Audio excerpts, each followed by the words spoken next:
اعوذ باللہ من الشیطان الرجیم بسم اللہ الرحمن الرحیم بہ نستعین انہ خیر ناصر و معین وصلی اللہ علی سیدنا و نبینا ابی القاسم محمد وعلی آلہ الطیبین الطاہرین المعصومین المکرمین اما بعد فقد قال علی بن ابی طالب علیہ الصلاۃ والسلام واشہد ان لا الہ الا اللہ شہادۃ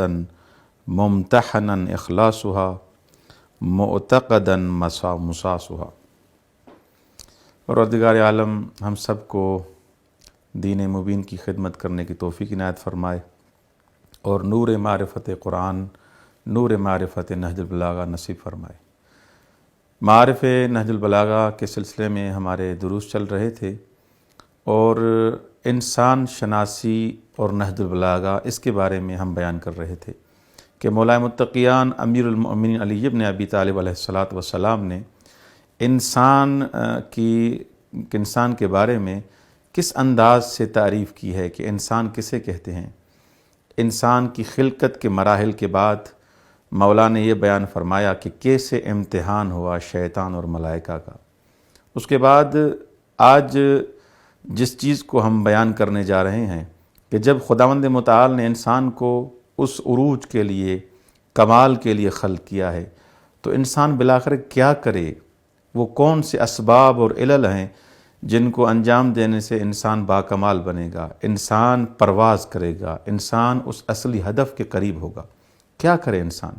نہج البلاغہ میں مولا متقیان اس کے بارے میں کیا فرما رہے ہیں؟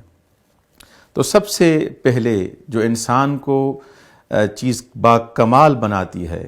اور اس ہدف خلقت کے قریب کرتی ہے وہ ہے خدا باوری، خدا پر یقین کہ خدا کے علاوہ کوئی بھی،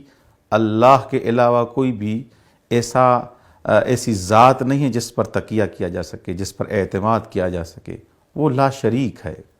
خدا باوری ایک ایسا عامل ہے جو انسان کو باکمال بناتا ہے۔ آپ قرآن کی آیات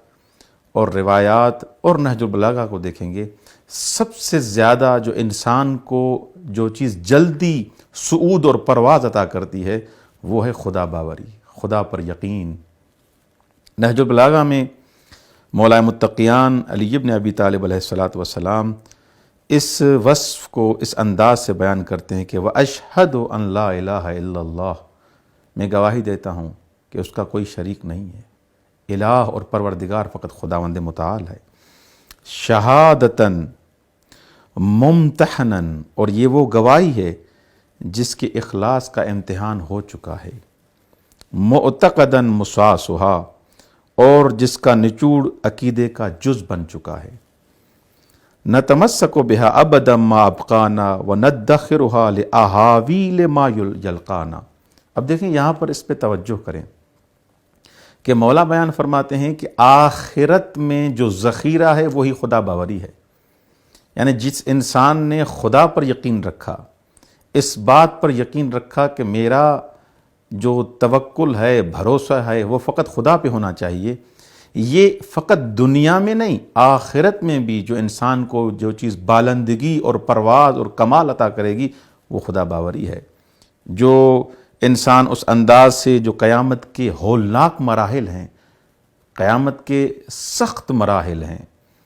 یہاں پر جو انسان آپ قرآن میں اور احادیث میں اور مختلف کتابوں میں آپ پڑھتے ہیں کہ وہ ایسا منظر ہوگا، ایسا ماحول ہوگا جہاں پر بھائی بھائی سے بھاگ رہا ہوگا، وہاں پر کوئی کسی کا نہیں ہے۔ لیکن جس انسان کا خدا پر باور ہے، جس انسان کا خدا پر یقین ہے، وہ اگر اس نے یہاں پر خدا پر یقین رکھا تو وہاں پر اس کو فائدہ ہوگا۔ خدا باوری، خدا پر یقین انسان کو ان ہولناک مراحل سے نجات عطا کرتی ہے، قبر کے مراحل سے، برزخ کے مراحل سے، اور حتیٰ کہ اس دنیا جو دنیا ہے، جو اتنی پست ہے، اس دنیا میں اگر انسان وَمَن يَتَوَكَّلْ عَلَى اللَّهِ فَهُوَ حَسْبُهُ، جو انسان خدا پر بھروسہ کرتا ہے خدا اس کے لیے کافی ہے۔ فَإِنَّهَا عَزِيمَةُ الْإِيمَانِ، اور یہ خدا باوری خدا پر یقین یہ انسان کے ایمان کی مستحکم بنیاد ہے۔ انسان اگر کلمہ پڑھ لے، مسلمان ہو جائے، لیکن خدا پر یقین نہیں ہے، یعنی انسان روزمرہ کی زندگی سے لے کر پوری زندگی میں، پورے مراحل میں جس انسان کا خدا پر یقین نہیں ہے، بالآخر اس کی ایمان کی جو بنیادیں ہیں مستحکم نہیں ہیں۔ مولا متقیان کے اس فقرے کو، اس جملے کو جب اس انداز سے ہم پڑھتے ہیں کہ مولا فرماتے ہیں اگر خدا باوری تمہارے وجود میں آ گئی، بالآخر تمہاری ایمان کی بنیادیں مستحکم ہیں۔ وفاتحۃ الاحسان، اب تمہاری نیکیوں کا آغاز ہو چکا ہے۔ خدا پر یقین رکھو، اب تمہاری نیکی کا آغاز ہے۔ فاتحۃ الاحسان، جو انسان خدا پر یقین نہیں رکھتا، سارے کام کر رہا ہے، جس کو یعنی خدا کی معرفت ہی نہیں ہے، اول الدین معرفت الجبار،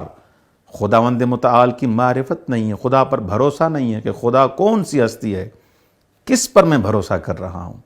جب اس انداز سے انسان خدا باور بن جائے گا، فاتحۃ الاحسان، یہ خدا باوری اب نیکیوں کا آغاز ہے، ابتدا ہے۔ ومرضات الرحمن ومدحرۃ الشیطان، خداوند متعال اب تمہارے اعمال سے راضی ہے۔ نہج البلاغہ کہ اس عظیم خطبہ نمبر 2 جس میں ہم نے بیان کیا، اس کے علاوہ مولا متقیان کے کلمات کثار ہیں، اس میں 432 جو حکمت ہے، اس میں مولا متقیان فرماتے ہیں ان اولیاء اللہ ہم الذین نظروا الی باطن الدنیا اذا نظر الناس الی ظاہرہا، لوگ دنیا کے ظاہر کو دیکھتے ہیں، ظاہری بن ٹھن اور جمال جو دنیا کا ہے اس کو دیکھتے ہیں، لیکن اولیاء الہی، اللہ کے جو ولی ہیں، وہ کیا دیکھتے ہیں؟ نظروا الی باطن الدنیا، دنیا کے باطن کو دیکھتے ہیں، باطن پر نگاہ رکھتے ہیں، جبکہ دوسرے لوگ ظاہر کو دیکھتے ہیں، ظاہری حساب سے جس کے پاس پیسہ، جس کے پاس دولت، جس کے پاس شہرت، اس کا احترام کرتے ہیں، اس کے پیچھے بھاگتے ہیں، لیکن اولیاء الہی، خدا کے جو دوست ہوتے ہیں، جو ولی خدا ہوتے ہیں، وہ دنیا کے باطن کو دیکھتے ہیں کہ اس کا باطن کیا ہے، کتنا پست ہے۔ وَاشْتَغَلُوا بِآجِلِهَا اِذَا اشْتَغَلَ النَّاسُ بِآجِلِهَا، اور آخرت میں لوگ یہ جو ولی الہی ہوتے ہیں، خدا سے جو محبت کرنے والے ہوتے ہیں، جو اولیاء الہی ہوتے ہیں، وہ دروا کے آخرت ان کا ٹارگٹ ہوتا ہے، آخرت کی طرف ناظر ہوتے ہیں، جبکہ دوسرے افراد کیا کرتے ہیں؟ وہ ظاہری اس عجلت کو، ظاہری دنیا کو، ظاہری حساب کتاب کو دیکھ رہے ہوتے ہیں، لیکن مومن اور ولی خدا دیکھ رہا ہوتا ہے کہ مجھے آخرت میں کون سی چیز کام دے گی۔ خداوند متعال سے دعا ہے کہ یہ جو بہترین عامل ہے انسان کی بالندگی کا، انسان کے کمال کا، جو انسان کو کمال تک پہنچائے، خدا باوری، خدا پر یقین، اس کو یہ خدا توفیق دے کہ اس پر ہم عمل کریں اور ہمارے وجود میں یہ خدا باوری آ جائے۔ والسلام علیکم ورحمۃ اللہ وبرکاتہ۔